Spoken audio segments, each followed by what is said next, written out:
Starting Point Coaching and Consulting presents Kairos Conversations, Connecting with Quality, the podcast. Kairos is Greek for the right time, the right season, the right opportunity. This podcast features healthcare quality professionals who share their journeys, their advice, their struggles, how they made that transition into a new and exciting role. My heart's desire is that you find this podcast to be inspirational to you as you make your own journey.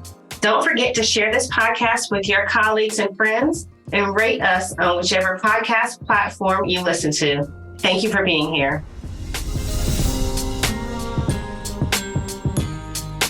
Thank you so much for joining us today. Today, I am joined by my next guest, Dr. Mary O'Connor. Thank you for being here, Dr. O'Connor. I am delighted to be with you. Let's start by introducing yourself to the audience. So my name is Mary O'Connor. I'm an orthopedic surgeon by background. I did my training at Mayo Clinic in Rochester for my orthopedic residency and fellowship in orthopedic oncology, and then I practiced for the majority of my career at Mayo Clinic, Florida, where I was chair of the department and had lots of leadership roles on the Florida campus and also across the Mayo Clinic enterprise. And I retired from Mayo in 2015 as a full professor when I was recruited to Yale to lead the creation of an integrated multidisciplinary musculoskeletal center. And I worked on that for over 5 years and then had the opportunity to abandon the comfort and security of academia and go into the startup world.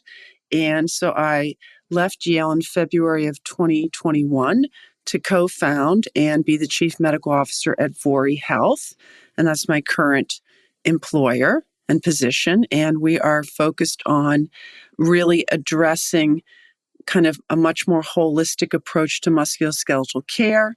We are a virtual first nationwide musculoskeletal medical practice. So our patients have a non-surgeon MSK physician, typically PM&R, a physical therapist, a health coach, and then if need be, we'll pull in a registered dietitian if more advanced nutritional support is needed. So that's kind of it in a nutshell. I love that. And I want to dig into that more. But I want to know, how did you decide that you wanted to be a physician? Was that something that you always grew up knowing you want to do, or what was your path like? Well, that's an interesting question. You know, it's been a while since I made that decision. I always enjoyed science, and I always liked people, and really wanted to feel that I was doing something, of value, where I was contributing to trying to make the world better, which I know might sound a little silly, but that's true and remains true to today. So, medicine was just a natural kind of intersection of all of these different areas of my interest and my, personal values. And so then when you were in medical school and you said, because when you're in medical school, you have so many different specialty options that you could choose from. Why orthopedics? Well, I was an athlete. I was a rower. I had a lot of success in rowing. I was on the United States national team, stroked our women's aid to a bronze medal at the World Championships in 1979. I was on the 1980 Olympic team. Of course, that's the year that we boycotted because of the Russian invasion of Afghanistan. For all your younger listeners who may not remember that. Anyway, so, a lot of athletes have kind of natural exposure to orthopedics from injuries, etc. But really, for me, it was more that my personality is more suited to a surgical specialty because I like to kind of do things. I like to have here's the race plan. We're going to execute on the race plan. We're going to win the race. It's very similar in surgery. Here's the team, right? We have the clinic team and the surgery team, and we're all going to work together. And winning the race is a great outcome for the patient. So it was just a natural fit for me. I don't have the same personality to manage chronic disease conditions, or at least I didn't when I was younger. I think that has evolved based on my experience with the healthcare system and patients, where I now fully appreciate how much more essential that is. But that's actually how I got into orthopedics. So now being in healthcare for many years, as you say, how has healthcare evolved over time, and Yeah. what do you see as some of the barriers that currently exist in healthcare? Well, that is another great question. And I wish I could say more positive things about how I've seen healthcare evolve. The reality is that so many of the challenges that we face in healthcare right now are related to the cost of healthcare Mm-hmm. and the fact that the population is getting older and sicker. Mm-hmm. And this inability for us as a country and a society to address the healthcare, not just the healthcare disparities, but the health inequities that contribute to our communities and our population overall getting sicker and sicker is shameful, actually. We somehow look at the healthcare system and want to put all this responsibility onto the clinicians. Mm-hmm. And we don't have a healthcare system, we have a sick care system. And our sick care system in general can work pretty well. But clinicians as a group are not trained in how we're going to promote health. We do not have the ability to fundamentally impact social determinants of health and other factors that influence the health of individuals within their communities. So I really see the need to change our mindset on this and move wellness into the community and leave sick care in what I call the sick care system, which is what we would call the healthcare system.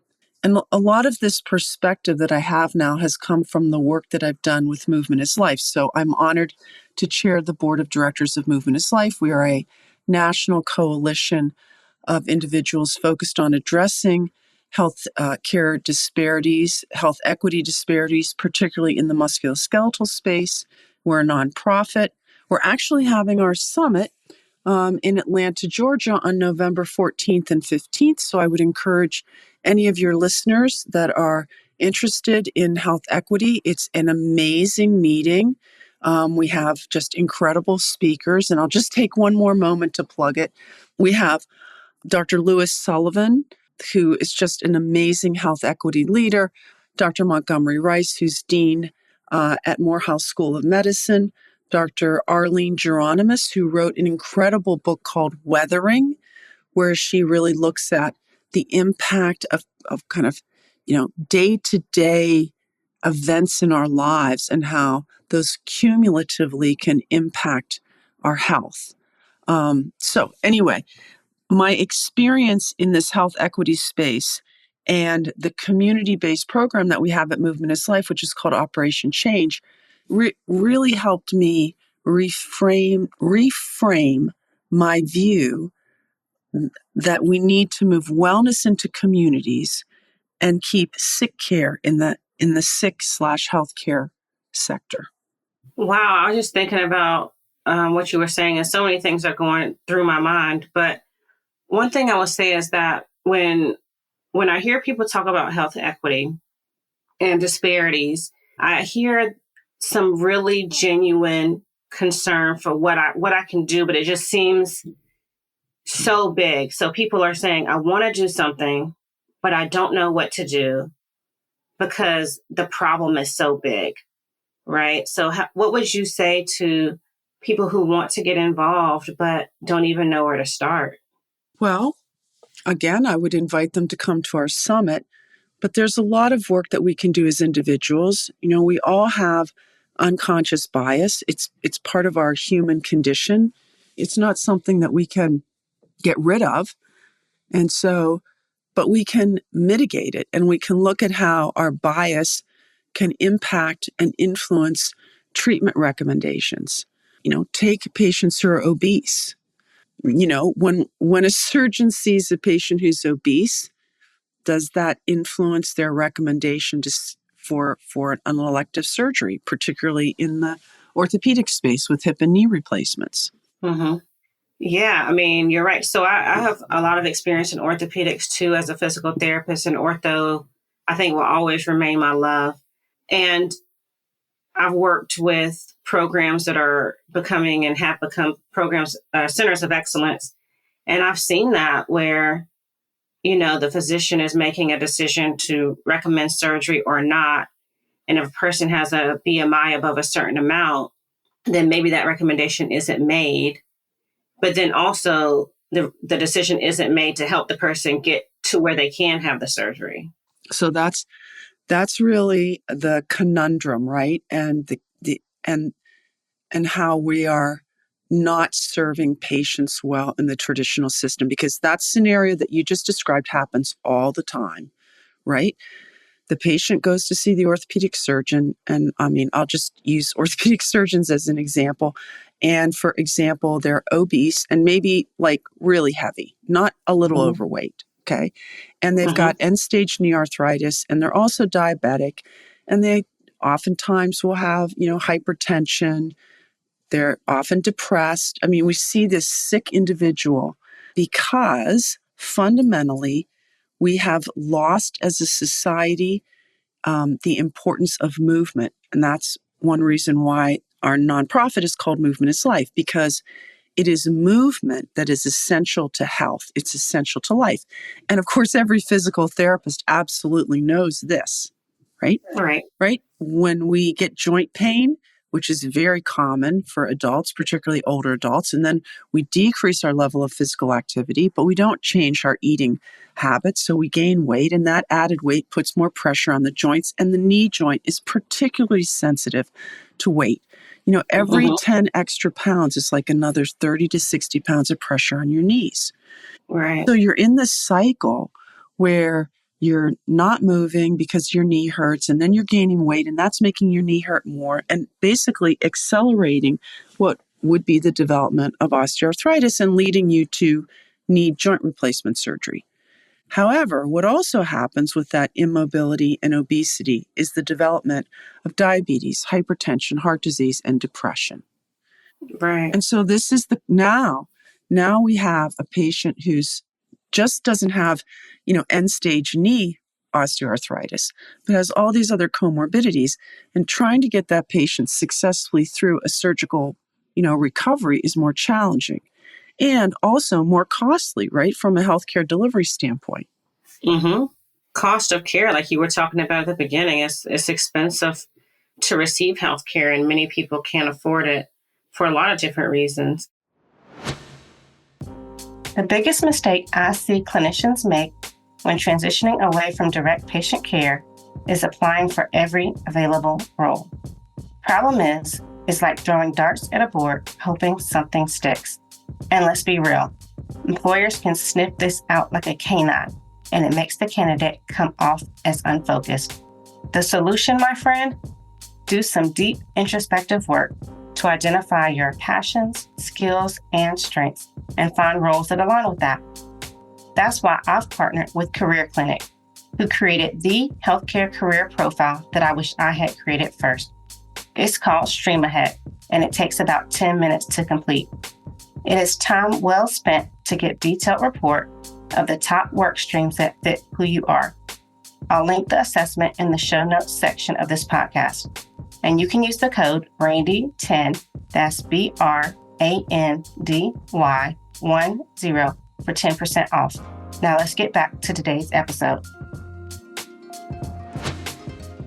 So when you say move away from sick care to moving wellness into the community, what does that look like on a practical level? Well, to me, that means we encourage each other to walk more, to be more active. I did a TEDx talk a few years ago. It was during the pandemic, actually.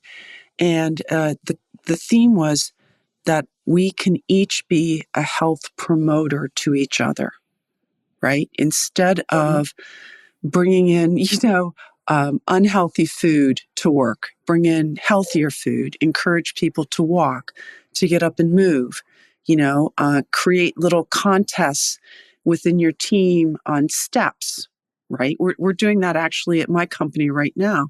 Things that are going to encourage people to be more active. And then on a policy level, right, we have to look at communities and whether they're safe. I mean, is it safe for you to go walk outside in the evening after work or in the morning, right? Do you have access to grocery stores that have fresh fruit and vegetables at reasonable prices? I mean, these are all systemic factors that contribute to the sickening of America. And our healthcare system doesn't provide this more holistic approach. So that patient that I was describing to you, right, who's obese and they have all these comorbidities. So maybe they just have moderate knee osteoarthritis, right? They're not severe enough that the surgeon says, yes, I think now's the time for you to have joint replacement. And the surgeon says to the patient, and I've said this, I don't know, thousands and thousands of times, right?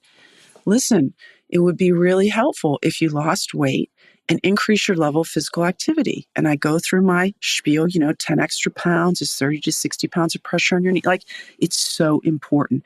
Now, does anyone really think that that patient that was sitting in front of me doesn't know that they should lose weight, that they're obese? Of course they know, right? Does that patient leave my office in that moment with any support or tools to help them actually accomplish those goals? No. All they leave the office is saying, Dr. O'Connor says, I'm too fat, I need to lose weight, and I need to exercise or be more active. And it's a struggle for a lot of people. So one of the reasons why I left the traditional system to do this startup is because, we focus on a more holistic model where the patients have a non-surgeon physician, a physical therapist, and a health coach. And that health coach is there to help individuals make the behavior changes that they need to improve their health. Because if we can get people eating more of an anti-inflammatory diet, if we can get people to lose some weight, if we can get people to sleep better, okay, sleep is so important. If I took people with low back pain and I did nothing but improve the quality of their sleep, I would lower their pain. So there's all these other levers that we don't traditionally utilize in the traditional healthcare system. Why? Because nobody pays for it. Nobody pays for the patient to see a health coach. I mean, you have to have diabetes and kidney compromise in order for Medicare to pay for you to see a registered dietitian. So, if we started to understand how we need to move upstream and really focus on trying to improve health in communities, it would be far more cost effective and I think actually, more impactful. Yeah, I 100% agree with you because you're right. The cost of prevention is far less than the cost of the cure. To treat sickness is more than if you would have just paid prevention, but the money is in treating the chronic condition, which is sad, right? So that, like you said, the healthcare system is promoting sick care by not paying for the preventative care that would solve some of the problems ahead of time and be proactive instead of reactive. That's exactly right, Brandy. And now if you look and say, so, what are some of the other problems that we have in the current, traditional healthcare system? Certainly in the MSK space, in the orthopedic and spine space, it's overutilization of surgical procedures. And I'm a surgeon, and my co-founder, who's our CEO, is a spine neurosurgeon, Dr. Ryan Grant. We understand that surgery is a great treatment for the right patient. We are not anti-surgery. We're just anti-inappropriate surgery. And so when you, and I don't personally think that my surgical colleagues are bad or evil people, but the reality is that most surgeons, whether you're an ortho surgeon or a spine neurosurgeon, are not well trained in non-surgical care these days. And the focus, when you've got a hammer, all the world's a nail. So there's a natural bias for when a patient comes to see a surgeon, that there's going to be kind of this binary decision point, right? Do you need surgery now, or do I think you're going to need surgery in the near future? Okay, keep seeing me. If I don't think you're going to need surgery now, or I don't think you're going to need it in the near future, go back to your PCP. And most PCPs, the ones that haven't, had a sports medicine fellowship, are not very comfortable taking care of MSK conditions. And honestly, they've got their hands full with hypertension, diabetes, heart disease, all the other things that they have to manage in their 15-minute appointment with that patient. So we need it. Yeah, you're So we need a new right. approach. I mean, that's like, I have been experiencing and piloting this kind of new approach for a while. When I was at Mayo and chair of Orthopedics at Mayo, Florida, we hired the first non-surgeon physician into our surgeon department, and then we hired a second. And basically, what that allowed me to do is get the surgeons in the department into the OR one more day every other week. And we could literally increase our surgeon capacity by 20% without me hiring any more surgeons. And the non-surgeon docs were amazing. And we all worked together. And it was just a thing of beauty. We drove our contribution margin from my department to Mayo Clinic, Florida, up by 19%. Wow, that's a big deal. That's a big deal. So financially, it worked. So I knew this model worked. I went to Yale with the idea of, taking this model onto a bigger scale. What are challenges when you get into a healthcare system that is more complex, because there's an academic medical center, there's a hospital, there's faculty, there's community surgeons, there's, all kinds of stakeholders. But fundamentally, the main reason why we struggle to transform healthcare is the way the healthcare system is paid. And for every hospital and healthcare system, they generate their financial margin on elective surgeries, advanced imaging, and procedures. And so anything that you do that changes the delivery of care that is going to decrease those episodes threatens the financial margin of the system. And we have to remember, hospitals operate on very thin margins. There's not a lot of wiggle room for them. So I don't view hospital administrators as the evil people that don't want to embrace innovation. They are struggling and trapped in this payment model that absolutely encourages surgery, procedures, and advanced imaging. Yeah, and I think that's a difficult pill to swallow for people to understand that healthcare is operating on a very thin margin, because they see, certain CEOs and things making, tons of money, or, having salary and benefits and all this, and so I don't think people realize how the hospital is incentivized through these insurance payments, and how little the hospital gets compared to what they really charge based on the service that they're providing. And remember, hospitals are the safety net system for the whole country, right? Right. There's no one that's going to be denied emergency care at a hospital. All hospitals, I believe all hospitals, lose money in certain service line areas, like pediatrics. Nobody makes money in pediatrics. When half the kids that you're seeing are on Medicaid, Right. and nobody can make money on Medicaid, whether that's in the pediatric population or the adult population. So again, it's tough. It's very tough for hospitals who want to serve their communities to navigate the complexity of delivering care while addressing rising healthcare costs, right? Everybody wants to get a cost of living adjustment, or actually a raise, every year or two. So, costs continue to escalate. Reimbursement is stagnant to declining. It's a very tough situation. And then when we take a step back and say, well, is it okay that hospitals close?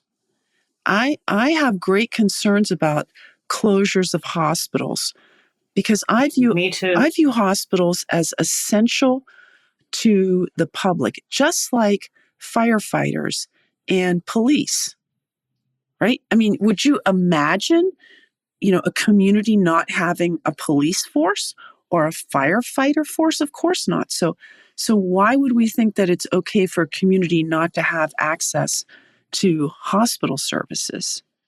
Now, I know that's kind of a simple way to look at it, and it's a lot more complicated than that. And, maybe there's opportunity to gain efficiencies through some kind of, more centralized process where there's a community regional hospital and then kind of outreach urgent care centers. But we still should be thinking of access to urgent care as something that communities require and not just Right. not just a bonus. Right. Not just a nice to have, but it actually is essential to the health of that community. Because it is. Yeah, absolutely. So with Vori Health, how do patients come into the business? Meaning, how do patients know that Vori Health exists? And, is it referral by their primary care? How do they receive the services that you provide? So most of our patients come to us through our contracts with self-insured employers or insurance companies. And, I will give a plug. There are some insurance companies out there that recognize that they need to innovate and they need to look for better solutions that are going to drive good clinical outcomes at lower costs, because it's not sustainable for them to continue to pass on rising costs of insurance to businesses that purchase their products. Right? We can think of Blue Cross Blue Shield, for example, as this, huge insurance company. But who buys that product? Companies do. And if every year Blue Cross Blue Shield, and I'm not picking on them, but just saying as a general statement, right? They're raising their prices to the businesses are going to start saying, well, maybe Aetna or United Healthcare or Cigna, maybe there's somebody else, or maybe I should become self-insured for my medical coverage. So there are groups that are looking at how to transform MSK care. And we're really excited that we're working with many of them. Okay, so your referrals are from the employer-based insurance groups. Like if I work for a company and I have their insurance as a part of my benefits plan, and they say, hey, Vori Health is someone that you can use Correct. for musculoskeletal care for you or your family, that I could, get connected through, whatever that link is that links my company to you. That's how most of our patients come, Brandy. We still have some, what we call D2C, direct to consumer. Some insurances we would take. We don't take we're a young company, so we don't take everybody's private insurance right now. We do take traditional Medicare, but the majority of our patients we see because of contracts that we have with whoever is paying for their medical care, whether that's a self-insured employer or an insurance company. Okay, and then the patient actually gets to see a physician virtually to do a screening, do an evaluation. How does that part work? Well, I'll share something exciting because we just started this back in within the last month. So we've evolved our model, which has always been very collaborative, where the patient would see the physician. This is all on Zoom, all virtual. Patient would see the physician, and then the physical therapist would join the Zoom call. There would be a warm handoff between the doc and the PT, and then the PT would do just kind of a very basic initial interview and assessment and assign the patient some exercises on our sensorless motion tracking platform. And then the PT would schedule a longer session to do their real initial evaluation, right? Right. And so we thought about this and said, well, could we do something to improve this or innovate on this, or how could we make this better? So we did a rapid cycle test of change, putting the physician and the physical therapist together with the patient the whole time. So Wow. I know. And everybody loved it. It's a 40-minute visit. So the patient only has to tell their history once, right? That's a huge They satisfier. only have to have a physical exam once. And both clinicians, the doc and the PT, are contributing to this, right? The doc typically leads the history section, but the PT is there to also ask if there's some other questions that the PT wants answers to, or to dive deeper into something that the patient said, right? So it's very collaborative. The same thing with the physical exam. And so it's really been an exciting experience, and we are currently doing a research study surveying patients. It's really a pretty simple, like 7-question survey to get data on their experience, because, it's very easy to be biased on this. I need data to tell us what patients actually think about the experience.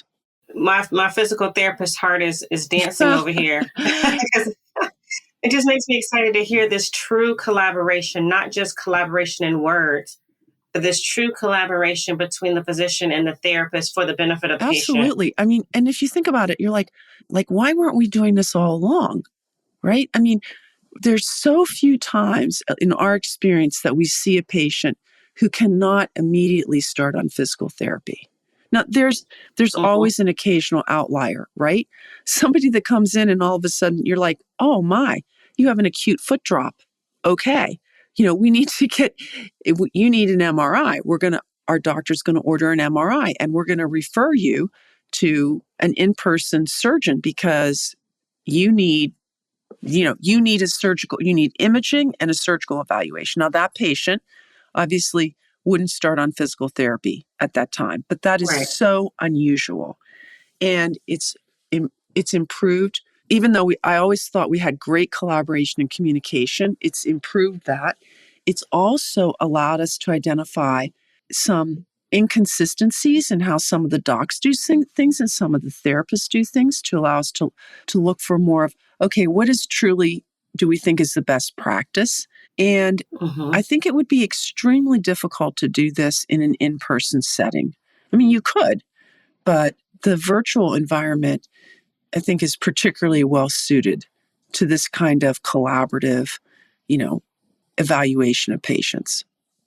So they have this first visit with the physician and the PT. And then the PT will schedule follow-up visits, and the patient is assigned exercises on our platform, which are sensorless motion tracking exercises. So basically, the patient stands in front of their computer or their laptop or their mobile device and gets into the platform. And then there's an avatar walking them through the exercises, counting the number of reps and the type of exercises that they do.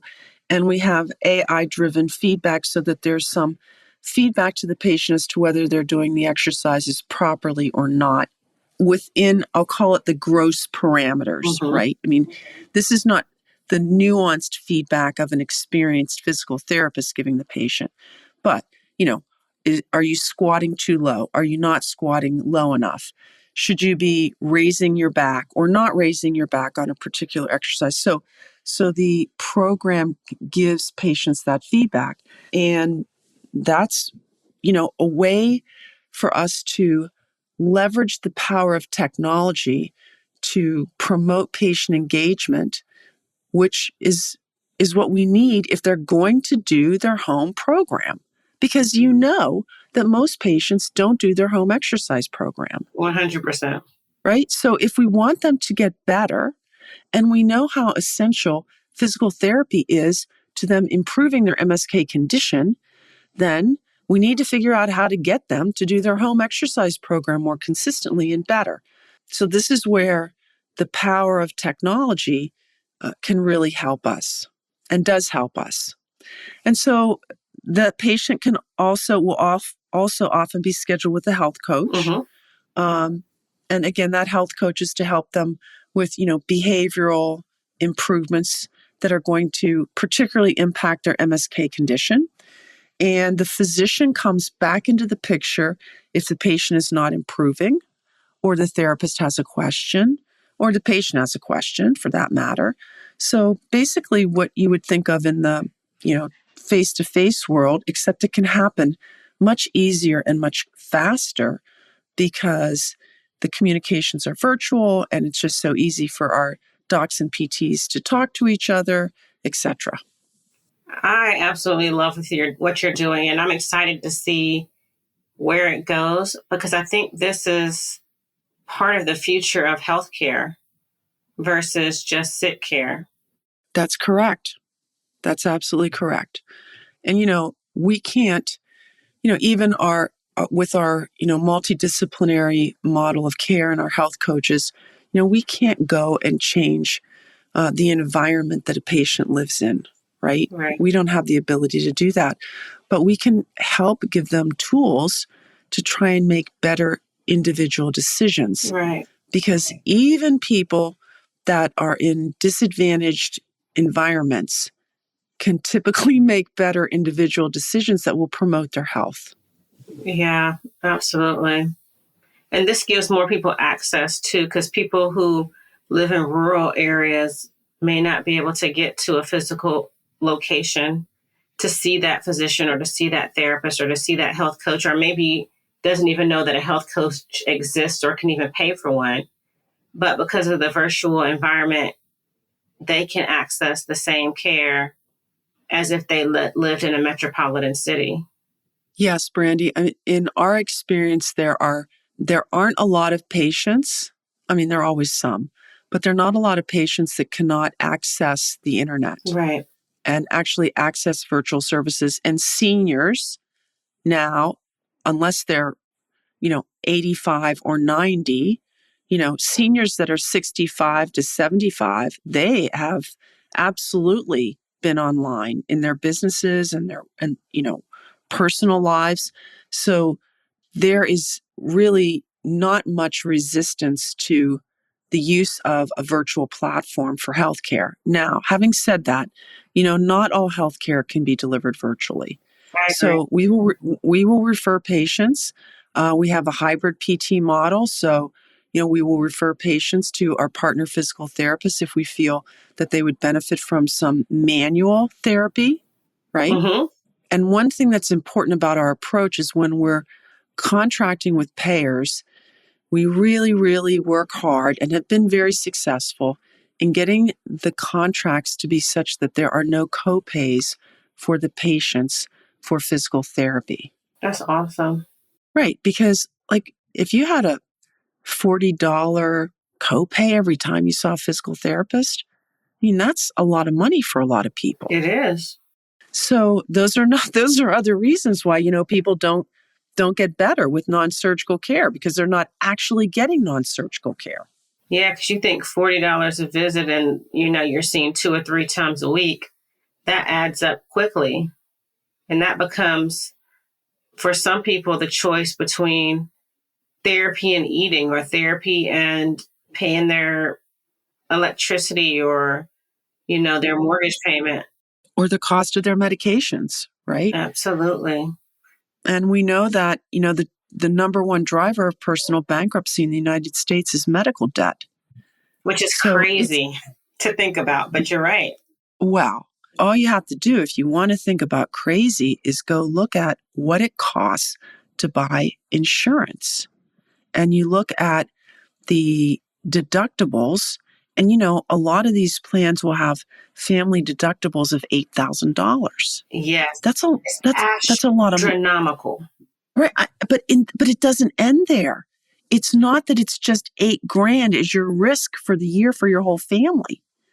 There's other, copays on top of that. So again, this gets to healthcare is so expensive. And that's why we see people, even with insurance, not adequately accessing care that they need because they still can't afford it. Yeah. And then the insurance that they have, they don't realize doesn't cover the thing that they need. right? Because you don't know that necessarily unless you're very savvy with insurance lingo, what your plan actually covers and doesn't cover. Correct. Yeah, there's, like you said, it's such a complex conundrum that we're in with healthcare, and it's not a simple answer, but I love what you're doing. How can people connect with you? Well, they can find me on LinkedIn. They can go visit our VoriHealth.com website. They can visit for the health equity work, movementislifecommunity.org. There'll be information about our summit. They can certainly just reach out to me by email. My email is Mary, Mary.O'Connor, OCONNOR, at Vori Health, V as in victory, ORI health.com. And, for your physical therapists out there, I anticipate that we're going to be recruiting for some additional physical therapists. So if you have an interest in our model, just pay attention to our website because all our job postings are listed there. And we will also typically list them on Indeed and on LinkedIn, some of the other common job posting sites. Oh, that's awesome. That's going to be a huge win for my audience that are looking to do different kind of work and still stay within healthcare. So thank you for offering that for them to, be on the lookout for new roles that may be available.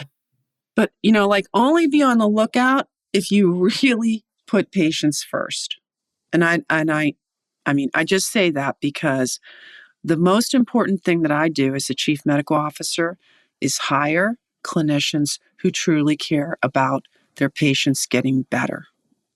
Because if you don't have that, you cannot be successful with patients. You just can't.